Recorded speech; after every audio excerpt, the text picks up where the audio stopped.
Hey parents, and welcome back. Moms of teenage boys, do you feel it's harder for you to talk to your son because they have the opposite gender? Today's special guest will share with us how she supports mom and their boys in their adolescence years. I'm Michal, and I empower parents to have meaningful conversations with their teenagers about relationship, sex, and porn exposure. So let's start the interview. Welcome, Caroline Jacobs, to today's interview. I would like you to introduce yourself, and then I have a few questions for you. Okay, thank you. It's lovely to be here.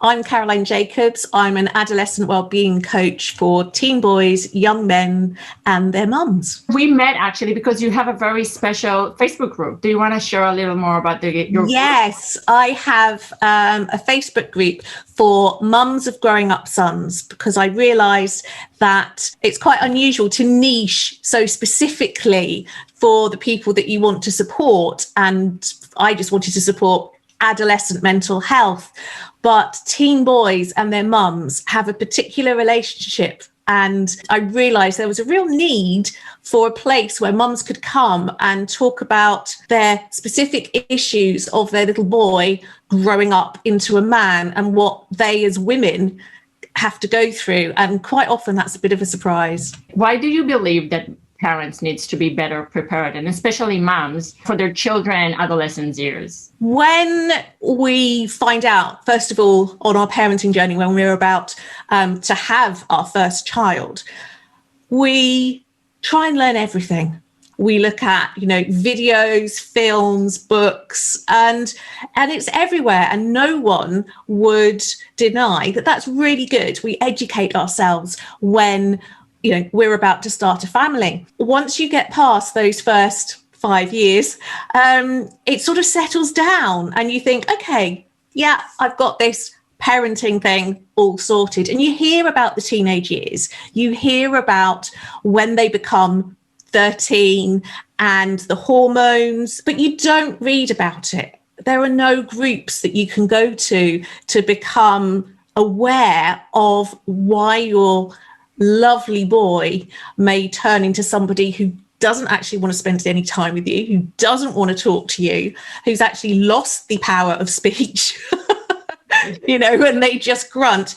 And I feel, and certainly from the people that I've spoken to, it comes as a real shock to the mums. And the reaction, how do we all react to shock or something that we don't actually like happening? But one of the ways is to put up your own barriers, your own defenses.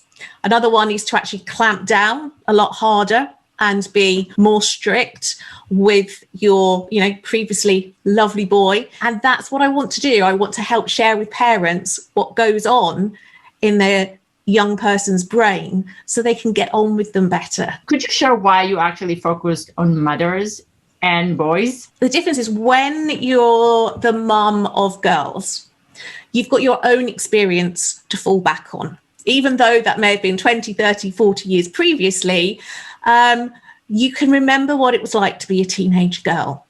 But as a mum, we have no idea what it's like to be a teenage boy. And the relationship between mums and boys, and this is just a typical one, and everyone's different, but in general, people say that boys are very loving. I've got a 7-year-old boy at the moment.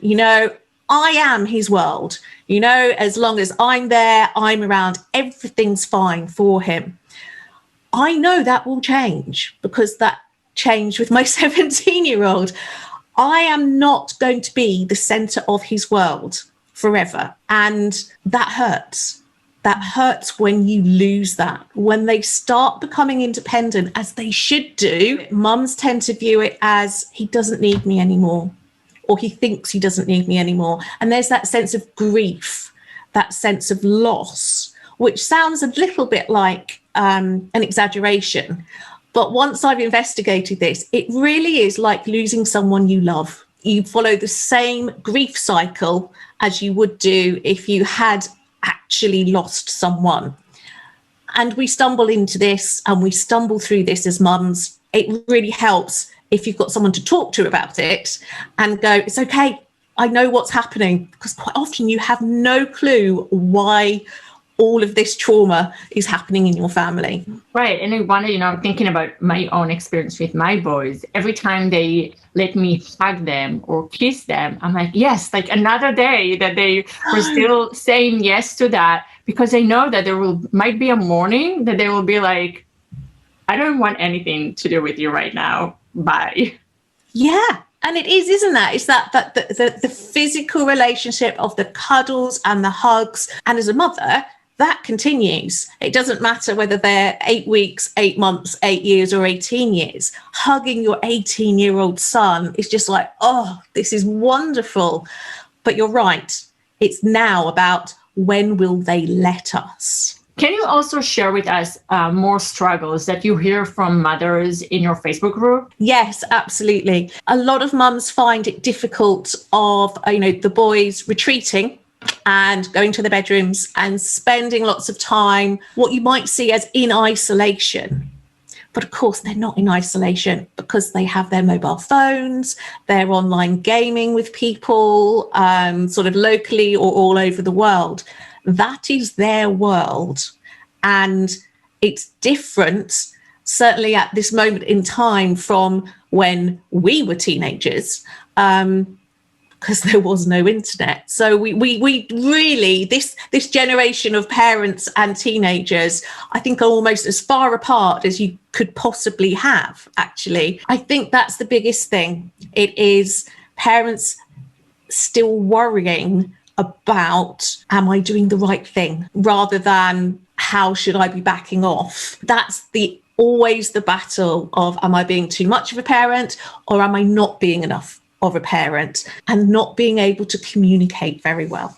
That's the other one, the lack of eye contact and the mumbling, which, there are scientific reasons for all of that. That their brains are changing at such a vast rate. Getting eye contact with you, certainly for boys, is very, very difficult, and they don't need it in order to understand what you're saying. So yes, the communication issues and the worrying about, is he normal, are, the two main things that I have people come to me for, really. Which brings me to the next question, is actually, you also work with teenage boys and young men. What do you find is their main struggle? The main struggle is not knowing what they want to do with their lives. That, and not knowing how to look after their mental health, because they don't get taught that in schools. I tend to see people who,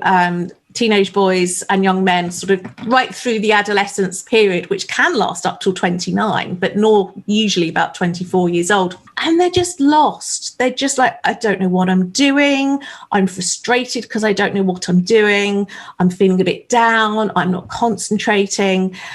And they always have a really negative view of themselves. I work with them to help them sort of reframe their thoughts. So I just help them to get into positive habits of thinking and looking after their mental health and exercising as well. And then they start to feel a bit brighter and more confident and happier, which is, what we want for all of our young people, really. Can you share one tip with the parents who are watching? What can they do to support their teenage boy? There are loads that spring to mind, but the one that springs to most is, how can you expect your growing up son to be able to deal with disappointment or frustration or anger if you don't model how you deal with those emotions?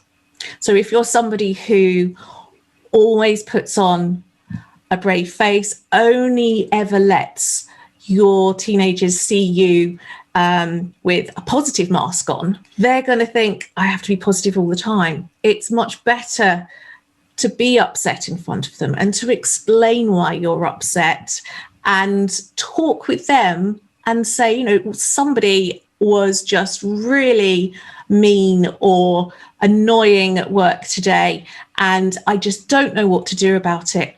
Bringing them into your confidence and showing your own vulnerabilities is so powerful, because then you start working together as a team rather than, oh no, I'm fine, and they can see you're not fine.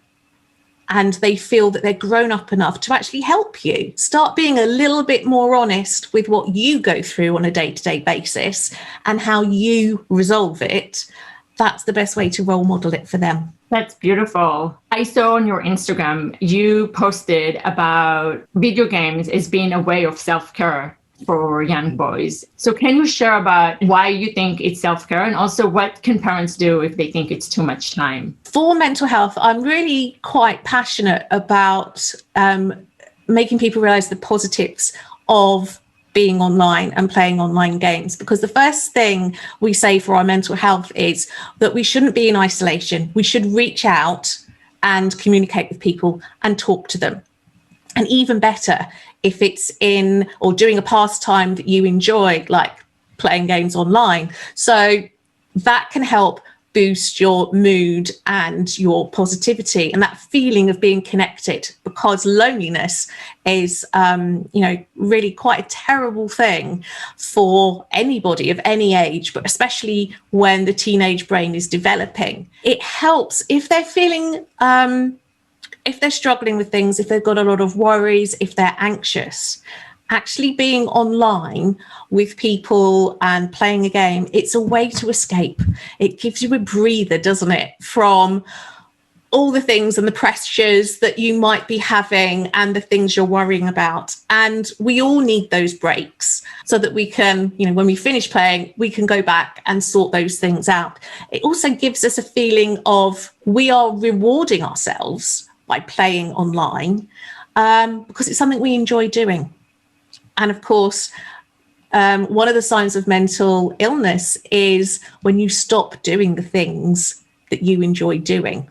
So again, I say to parents, well, they are playing games. And if they are enjoying it, there really isn't that much to worry about, as long as they can stop talking and communicating as a family and saying, well, how much notice do you want before you come downstairs and have tea? Do I need to give you a quarter of an hour warning so that you can finish at the end of that level? But share your frustrations and allow him to share his frustrations so that together you work as a team to resolve them, rather than it being a sort of a battle between you. Yes, I love the idea of checking with them how much notice they need in advance. We have a 5-minute rule. So we give them 5 minutes and they need to let us know if that's not enough. Absolutely. That's it. I think that it's really about what you discussed, that every family can find what's working best for them and their children. And just it's about the communication. It is.